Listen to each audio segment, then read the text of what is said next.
Hello. Thank you for coming to this video today, guys. I really appreciate it. When is Shelley? Shelley is now. So, what I'm going to be talking about in this video is the incremental steps that we're going to take as we move into Shelley.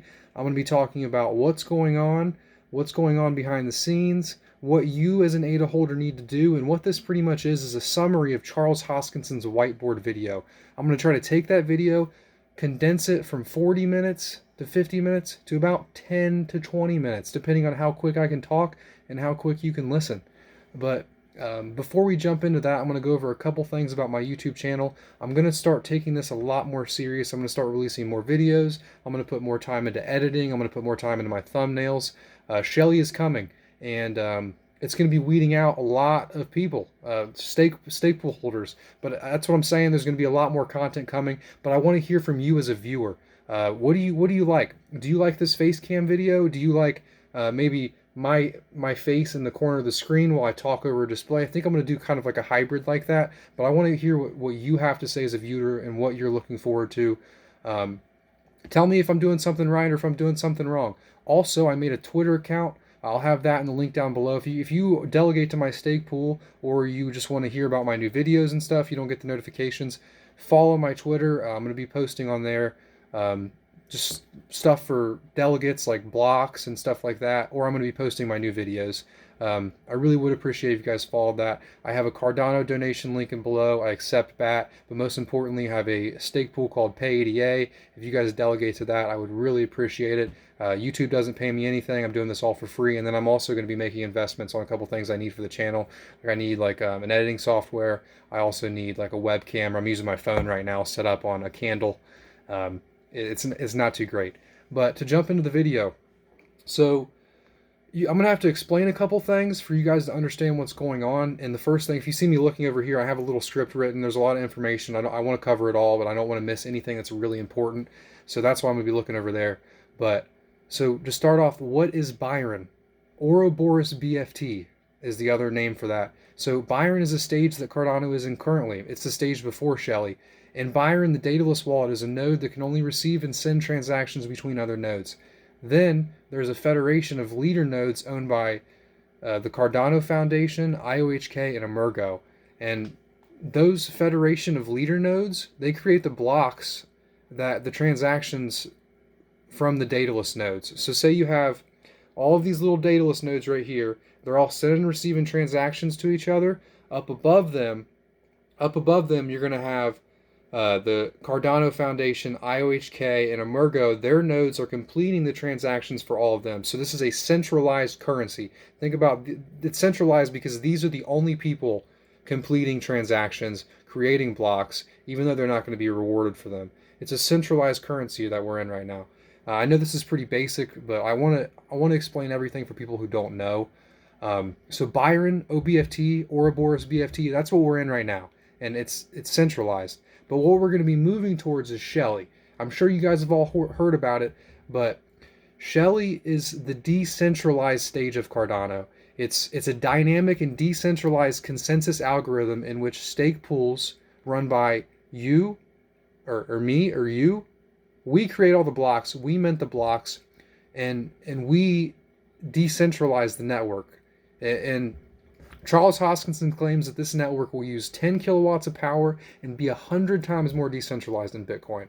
But how are we going to get there? How did they come up with the way to move from a centralized cryptocurrency to a decentralized currency? It's pretty cool how they did it, and that's what I'm going to be talking about today. And what's cool is other cryptocurrencies can use this as a method to become a decentralized currency if need be. But so I have stages, I have them listed out, and I'm also going to have this document in the description if you want to look at my document and you want to see what I'm saying. But so the first stage is Byron. That's what we're in right now, obviously. That's what I just explained.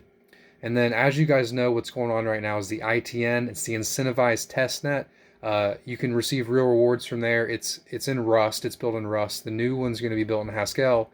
But so the next stage in the development is the end of the ITN. At the end of the ITN, there's going to be something called a balance check.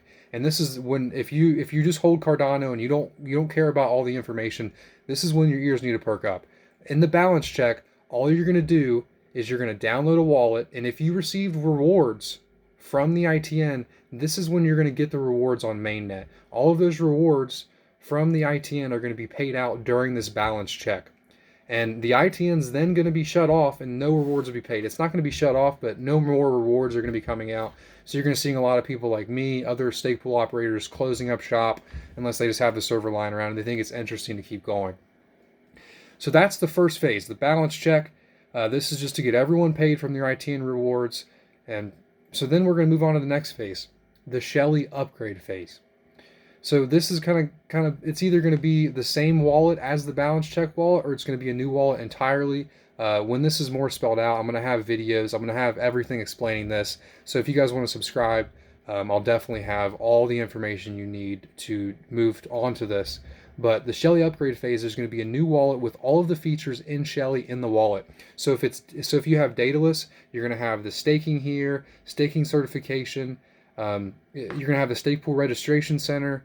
But the network's still going to be in OBFT. It's still going to be a centralized network. This gives users and exchanges time. So you got to think about like Binance, for example. They have a whole different like infrastructure that we have, and they have to take time to update their infrastructure, shut down everything, shut down trading, and update their infrastructure from OBFT to the Shelley upgrade phase infrastructure that they need to be prepared for the next thing that I'm going to bring up, the Shelley hybrid phase. And this is after the Shelley upgrade phase that I just mentioned. The Shelley hybrid phase, so I'm just going to read what I said because I think I worded it out pretty well. Following the upgrade phase, there will be a hard fork. A hard fork is, I don't know if you've ever heard of it. It's just when you take your a cryptocurrency and you hard fork it. You're changing it to something else, and then the whole network comes with it. I might have not explained that very well. If you need a better explanation on any of the things I say, comment down below. I'll figure it out. I'll give you a better answer than what I already said. But in the very beginning, the federated nodes will mint every block. So the federated nodes are what I talked about earlier, run by the Cardano Foundation, IOHK, and Emergo. They run the federated nodes. So in the very beginning of the Shelley upgrade phase, there is a variable called D. And D is from 0 to 1. So in the very beginning, all of the blocks will be minted by the federated nodes. So that at that point, what is it going to equal? D is going to equal to 1 because they're doing 100% of the nodes. So slowly that D value will decrease to say 0.9, where the federated nodes will mint 90% of the blocks, and the stake pools, like me, will mint the other 10%. That D value will decrease as milestones are reached. These milestones are the integrity of the network and the amount of stake pools.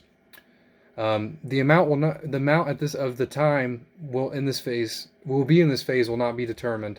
It could be 1 month, it could be 4 months, and the D value can be increased or decreased depending on many variables. I messed it up a little bit. I'm just saying that the milestones are based on the integrity of the network, how many pools there are, and that's why it's not set in stone, because we don't know how fast stake pools are going to be ready. We don't know how decentralized the network's going to be. What they're doing is they're leaving these federated nodes still there to make blocks in case there are any issues, as everyone gets their stake pools up and going, as everything rolling out. It is also important to note that no rewards from the blocks will be going to the federated nodes. I think that's pretty important. So obviously what comes after that? It's just Shelley. Shelley's what comes after that. It's, like I said earlier, a dynamic and decentralized consensus algorithm in which stake pools mint every block. So then that leads me to the last part of this video is, what do holders of ADA have to do during this process? When the Shelley upgrade phase begins, there will be a new version of Yoroi and Daedalus to download. Once you download the new wallet, you can just wait for the Shelley hybrid phase. When the Shelley hybrid phase begins, you must migrate your Byron wallet to a Shelley wallet. This is because of the new address format coming with Shelley called BEC32. If you participated in the Shelley testnet, you saw the wallet migration process there. After recovering your old wallet, you just create a new one and your ADA is moved over. It's a straightforward process, and the wallet software guides you through it. Yeah, it's like I said, if you see it, if you participated in the ITN, you saw exactly what happened. You open up Daedalus, The first thing you do is recover your wallet using your old phrase, and then you'll get a new phrase to write down, a new wallet, and then all of your ADA from that one will move into the new wallet, and then you're ready to go. But there's really not much for you to do as a holder right now, but when the time comes, I'm going to have a video called how to migrate or balance check, how to get your ITN rewards. Everything that you need to do as a holder is going to be on this channel. It's going to be laid out. And that's really it. That's a summary of everything he said in that video, everything that you need to know, while also giving you information about what's going on in the ecosystem. But that leads me to you. What questions do you have as a holder, as a stake pool owner? What suggestions do you have for my channel? Just anything you want to say, leave it down in the comment section below. If you made it this far, I'd really appreciate it if you left a like on this video. But that's it. I'm happy Shelley's coming. I think that this is a really good way that they're going about going from a centralized cryptocurrency to a decentralized currency, which is, I mean, that's pretty hard to do, if you ask me, but we're doing it. But yeah, like I mentioned everything I wanted to in this video, so that's it. I hope you guys have a wonderful day.